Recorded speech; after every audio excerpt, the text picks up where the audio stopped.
Hi guys, அன்புடன் சுதா.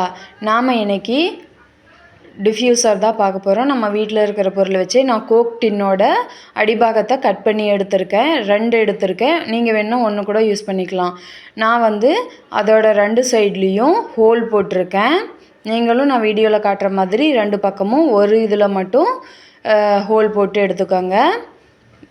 அடுத்தது நான் ஒரு விளக்கு எடுத்திருக்கேன். அடுத்தது அந்த கோக் டின்னோட அடிபாகம் எடுத்திருக்கேன். அடுத்தது ஒரு சிசர். அப்புறம் நான் 2 மாஸ்க் எடுத்திருக்கேன். 2 மாஸ்க் தேவைப்படும். அந்த மாஸ்கில் இருக்கிற த்ரெட்டை வேஸ்ட் பண்ணாமல் அதையும் நம்ம யூஸ் பண்ணிக்க போகிறோம். அப்புறம் நம்ம கம்பி வளைக்கிறதுக்கு இந்த மாதிரி ஒரு டூல் எடுத்திருக்கோம். அப்புறம் ஒரு லாலிபாப் குச்சி ஸ்டிக் எடுத்திருக்கோம். அதுக்கப்புறம் திரி எடுத்திருக்கோம். அதுக்கப்புறம் ஒரு கம்பி. இதெல்லாம் நம்ம யூஸ் பண்ண போகிறோம். வாங்க வீடியோக்குள்ளே போகலாம்.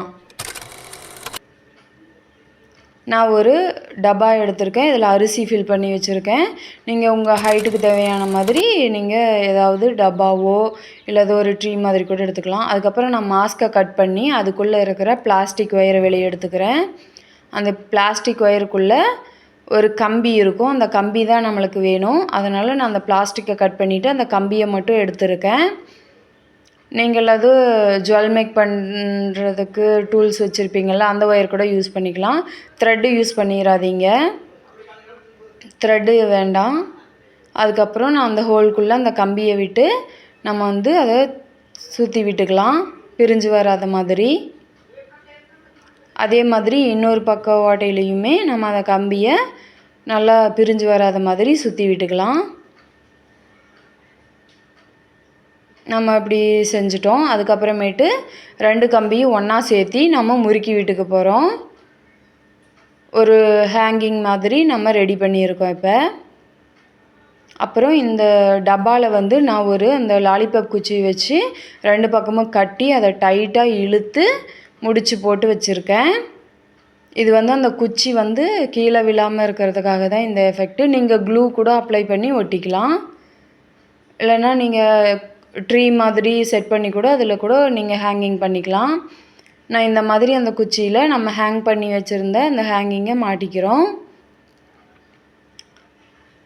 மாட்டினதுக்கப்புறம் இன்னொரு பேஸ் எடுத்து அதில் நான் விளக்க வச்சுக்கிறேன். விளக்கு வச்சுக்கிட்டு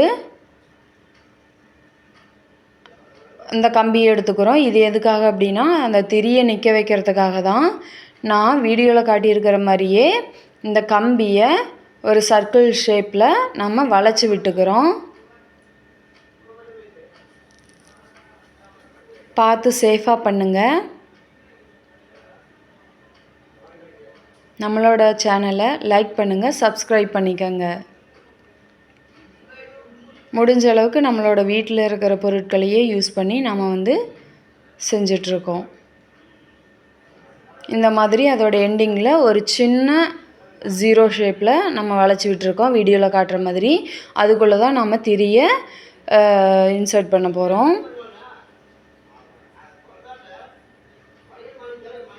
நல்லா வளைச்சி விட்டுக்கோங்க. சென்டராக இருக்கிற மாதிரி விளக்கில் வச்சு செக் பண்ணிக்கோங்க.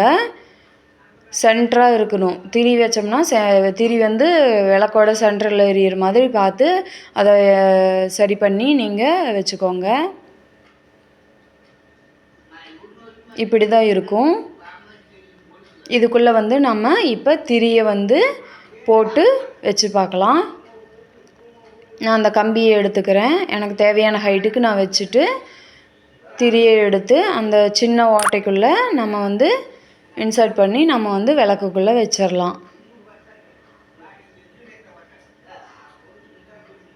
இப்போ நான் திரியை எடுத்து அந்த ஹோல்குள்ளே விட்டு வெளிப்பக்கமாக எடுத்து அதை அந்த பெரிய ரவுண்ட் ஷேப்பில் இருந்த பக்கத்தில் சுற்றி விட்டுக்கிறேன். இந்த மாதிரி சுற்றி விட்டுக்கலாம். சுற்றி விட்டதுக்கப்புறம் அதை அந்த விளக்கில் வச்சுக்கலாம். ஃபைனல் லுக் இப்படி தான் இருக்கும். இதில் நம்ம எண்ணெய் ஊற்றி தீப்பற்றி வச்சோம்னா சூப்பராக எரியும். இப்போ நம்ம அந்த டப்பாவை எடுத்துகிட்டு அதில் ஹேங் பண்ணிவிட்டு அடியில் வந்து இந்த விளக்க வந்து அதுக்கு சென்டராக வச்சோம்னா சூப்பராக இருக்கும்.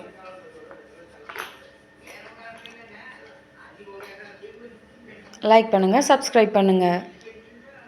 அதுக்கப்புறம் ஃபைனல் லுக் இப்படி தான் இருக்கும். நம்ம அதில் வந்து கற்பூரம் போட்டிருக்கோம், லைட்டாக தண்ணி ஊற்றியிருக்கோம். நம்ம வேணும்னா ஏதாவது ஆயில் மாதிரி வாசனை திரவியங்கள் மாதிரி அதை கூட ஊற்றிக்கலாம். ஓகேங்களா?